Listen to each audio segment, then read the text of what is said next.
everyone, welcome back to another day in my life as a 10th grader. So today I'm going to study bio. अभी बहुत कुछ पढ़ना है और ये जो एक और बुक मार्क जो मैंने बनाया था विच आई टोल्ड कि मैं दिखाऊंगी। और वैसे इसको बनाने में बहुत अफसोस मुझे लगा था कि मुझे बहुत सारे अच्छे नॉवेल्स के पेजेस फाड़ने पड़े थे, एक ही स्टोरी की थी वैसी।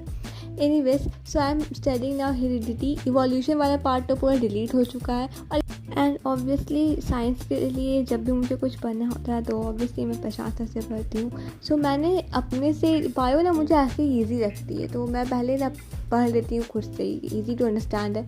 बट कुछ कुछ पॉइंट ऐसे रहता है यहाँ पे आप फंस जाते हो आके, उसके लिए मैं सिर्फ उस पॉइंट के लिए वीडियो मुझे देखना पड़ता है। और जब मैं थोड़ा सा वीडियो देख ही ली थी मैंने सोचा कि पूरा ही देख लेते हैं। So yes that's it. और अब मेरा उतना सिलेबस बाकी रहा नहीं है। आई थिंक फिज़िक्स में एक, केमिस्ट्री में भी एक बाकी और बायो में से बस आवर इन्वायरमेंट जो चैप्टर है वो बाकी रहेगा। वो तो बहुत ही इजी चैप्टर ऐसे ही हो जाता है। और सब चीज़ें जो मैंने पहले रिवाइज़ की थी उसके लिए मुझे रिवीजन करना ऑब्वियसली हाफ ईयरली आ रहा है। इसमें भी अच्छा ही करना है क्योंकि अगर हाफ ईयरली में अच्छा करते हैं कॉन्फिडेंस मिल जाता है कि हाँ अभी इसमें अच्छा किया तो बोर्ड्स में तो अच्छा हो ही जाएगा। वैसे ही इसमें डिपेंड करता नहीं है बट फिर भी जस्ट फॉर कॉन्फिडेंस। और इससे क्या है ना, आपको जैसे हाफ ईयरली के थोड़े चैप्टर पढ़े, उतना प्रिपरेशन किया तो वो तरह से प्रिपरेशन हो जाता है। फिर आगे ना उस चैप्टर को छोड़ के और जो चैप्टर है उसका पढ़ लोगे आप। वैसे ही हेरिडिटी चैप्टर उतना कुछ बुरा भी नहीं है, अच्छा ही लगा, ठीक ही लगा बहुत। वैसे 12th में इसको और एक्सपैंड करके तो उसमें बहुत कम ही दिया हुआ है। मुझे एक बार मेरी बहन ने 12th को बताया था थोड़ा सा, उसके हिसाब से तो ये बहुत कम है, कुछ है ही नहीं इसमें। एनीवेज, मेरे स्कूल में तो अभी चैप्टर 2 ही चैप्टर हुआ है बायो में। मैं फिर भी मैंने थोड़े ज़्यादा करके रखे हैं क्योंकि फिर जब अगर क्लास हो रहा है कि कैसे क्लास होगा इसका तो उस टाइम में पढ़ना है इंस्टेंटली बहुत पॉसिबल नहीं हो पाता, और भी काम रहते हैं। और होमवर्क तो ऐसे ही मेरे स्कूल में इतना ज़्यादा मिलता है क्या ही बताऊँ मैं, आज भी करना है होमवर्क। इंग्लिश का बहुत सारा होमवर्क, इंग्लिश में मुझे इतना होमवर्क मिलता था कि मतलब मुझे देख के मन ही नहीं करता कि मैं करूँ। और फिर इसी की वजह से वो बाद में पेंडिंग हो जाता है रात में, और रात में करना पड़ता है, आधा सुबह उठ के करना पड़ता है। तो ये चीज़ मुझे थोड़ी चेंज करनी है। इंग्लिश में मैं होमवर्क में थोड़ा प्रोक्रेस्टिनेट, और आज तो मुझे हिंदी का भी होमवर्क मिला। बट एनीवेज, मेरे स्कूल में दूसरे दिन बायो का चैप्टर 3 यानी हाउ डू ऑर्गेनिज रिप्रोड्यूस होने वाला था। तो मैंने सोचा उसके लिए अभी एक चैप्टर क्या पढूं, एक शॉर्ट रिवीजन करते हैं फ्लैश कास्ट का। So I am using this flashcard from राजफर रिवीजन। इसमें आपको ऐसे फ्लैश कास्ट मिलेंगे, मैंने पहले ही बताया कि बहुत ही अच्छी क्वालिटी और बहुत ही प्रिसाइज वे में इसमें दिया हुआ, पीछे में इतना प्यारा पिक्चर भी है। So let's study. एक रिकैप ले लेते हैं पूरे चैप्टर का।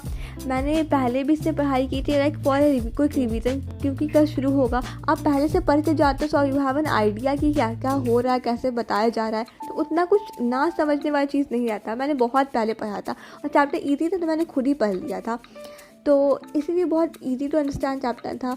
और इसके बाद रिवीजन जो है इससे बहुत अच्छे से हो जाता है। इससे बहुत कुछ एकदम प्रिसाइज मैनर, मुझे लगता है कि बहुत ही कोई नोट्स का ना मिनी कॉपी दे दिया गया। ऐसे नोट्स को आप लेके हाथ में जा सकते हो, पॉकेट में लेके जा सकते हो, आपको जब भी मन करे पढ़ सकते हो।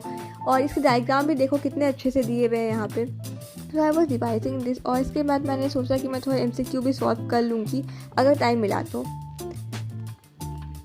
So yes, I am going to solve some MCQ from this one short revision question bank of science। ये एडुकार्ट का है और इसके जो राइटर है वो प्रशांत भैया खुद ही उन्होंने लिखा है। सो कुछ MCQ जो हम सॉल्व करते हैं। MCQ जो है उसे सॉल्व करने से क्या आप बोलोगे कि चैप्टर तो का शुरू होने वाला तो पहले क्यों MCQ।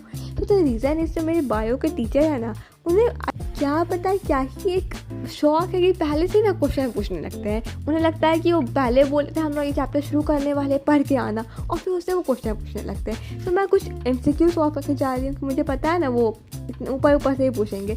तो कुछ MCQ सॉल्व करते, मेरा भी काम हो गया MCQ सॉल्व करने का और करके तैयारी भी हो गई।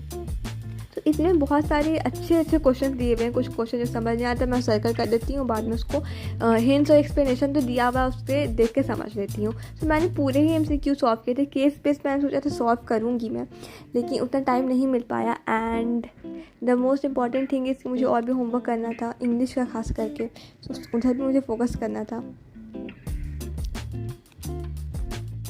सो इंग्लिश के होमवर्क में लिखने के साथ साथ ना मुझे नेक्स्ट चैप्टर पढ़ के भी जाना था। So I am reading this chapter मिचबिल द ऑटर।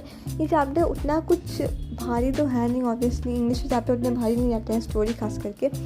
फर्स्ट राइट के फुटप्रिंट्स के थोड़े रहते हैं, like the making of scientist जो था वो थोड़ा सा था, उसमें क्वेश्चन थे कि उसमें भी क्वेश्चन ना कुछ ही पार्टिकुलर टॉपिक से आएंगे।